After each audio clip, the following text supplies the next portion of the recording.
pretty handily, finishing at 9-3. He did. Also, let's see if he can do it again against number 11, Jake Short. Ranked 11th nationally. The junior is 16-9 on the season. Jake Short is a redshirt junior from Inver Grove Heights, Minnesota. He is currently 16-9 and lost to number 3 Tyler Berger last time out, 9-2. Has a first place finish at Cliff Key and finished 5th. Jake Short's just another one of those very good high school Minnesota wrestlers, being a 4-time Minnesota state champion. He's an NCAA qualifier last year and was the Cliff Keen tournament champion earlier this year, defeating Central Michigan's Colin Heffernan, the 10th ranked wrestler in their weight class, 3-2. And was a runner-up the year before. Yeah, so Jake Short, building quite the resume. Certainly not short of accolades. Yes, exactly. Oh, they should fire me for that pun. Yeah, Danishek himself he's no slouch. A redshirt sophomore from Lebanon, Ohio. Like you said, he's coming off a victory over 12th ranked Alex Griffin. He is currently 16-6 on the year. So amazing that Danishek himself isn't ranked. And Minnesota's interim head coach, Coach Eggum, said he was looking forward to this match. It's two very good wrestlers. He's got his very good wrestler, Jake Short, going up against IU's Danishek. And it was something that he definitely sounded like he had circled on his whiteboard coming into this match tonight. Yeah, Danishek was the one guy he singled out among all of Indiana's wrestlers, including Nate Jackson, as one guy to look out for.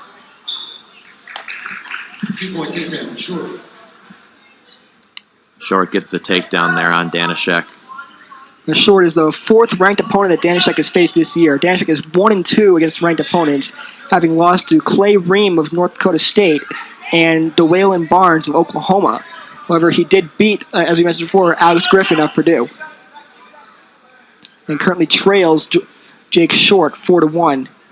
As Short's starting to build some grounding time here, he's approaching a minute.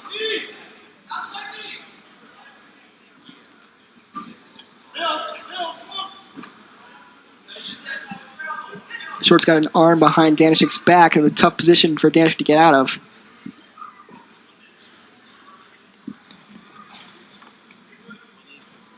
Now Danishek seems to be in a tough position here.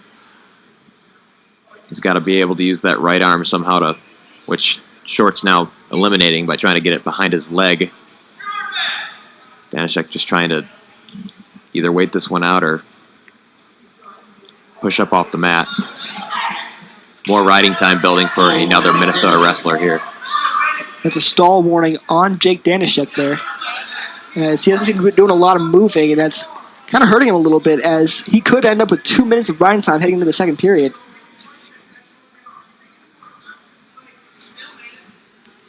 However, Jake Short not really giving him much of a choice here, as he's got his left arm tied behind his back, and he's just riding him out, as we've just hit the 2 minutes in riding time with about 7 seconds remaining in the first period.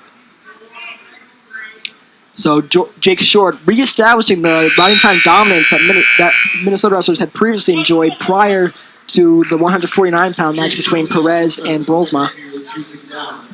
And Danishek's gonna need to change that in this second period if he wants to even up the score. He can't let this one get away from him like other wrestlers on IU have so far.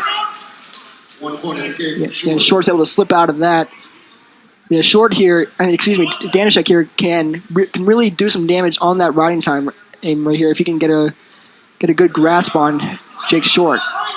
Danishek just lost his footing there a little bit, which gave Short the chance to get a good hold of that right leg, as you can see there. Yeah, Short saw his opening. He pounced right there. He just gets the takedown now to build a 7-1 lead to add to his 2 minutes of riding time that he's already established.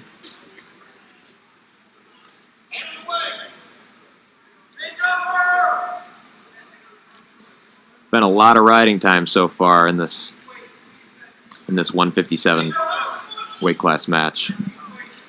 They're approaching about 2:25 here. And riding time, as I've mentioned before, has been completely dominated as Danishek gets the escape to the applause of the crowd. Here's a chance for Danishek if he can at least get some sort of takedown, put a couple points back on the board. He'll have a good chance in the third period to even it up or maybe even take the lead. Yeah, he needs to try and build up some sort of momentum heading into the third period, because so far this match has been all Jake Short thus far.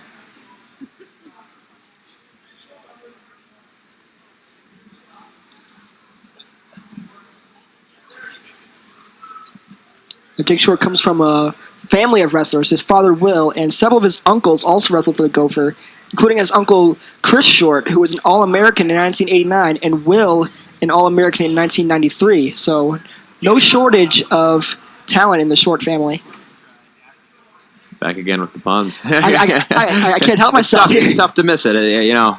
That last time wasn't even intentional. If it presents itself, that's just I'd go with it too there, but And it's too easy a name to exactly make puns on. Yeah. Sometimes you make the pun without even knowing you're doing it. Yeah, Danishek now going to start in the bottom. I'm going to try and get an escape point here to try and eat into Short's lead. Short, right back with that aggressive nature of his to put Danishek on the mat. I mean, it's a position that Danishek's found himself time and time again in this match, as approaching 3 minutes now of riding time. You know, we've seen the Minnesota wrestlers, once they build up a lead, they kind of, you know, they take a few more risks, but it's paid off so far. Yeah, so far, pretty much everything has gone right for Minnesota so far in this meet, as they try and rebound from a tough loss, to say the least, to the 5th-ranked Nebraska. As they built up an early lead to some quick momentum, only to have it dashed away in the last half. And it'd be a win on the road for Minnesota would be huge. They're currently sitting tied 4th in the Big Ten. They could definitely use, you know, every road win's a good win. And, you know, they're coming out playing, you know, the exact way they hoped they would so far in this match tonight. Yeah, and the Big Ten is a pretty good conference to be ranked in, as many of the top flight teams come from the Big Ten Conference. No shortage of dominance there. As Ohio State, Penn State, Iowa, Minnesota, and Nebraska and Wisconsin are all formidable teams. And Indiana just outside of that group. Yeah, even Wisconsin's surprisingly sitting at 1-3.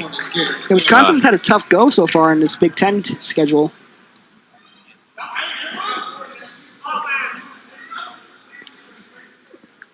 And with about 35 seconds left, Short has a 9-4 lead and 3.5 minutes of riding time. So Danishek's not going to be able to make that up.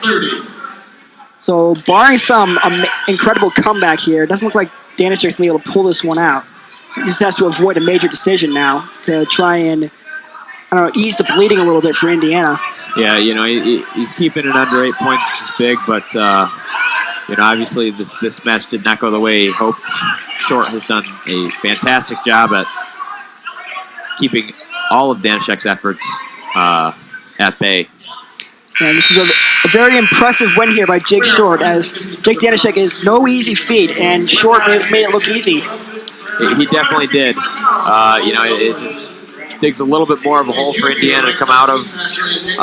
You know, if you're a Hoosier coming into this next match, you just got to focus on yourself. Go in, you know, keep your head on straight.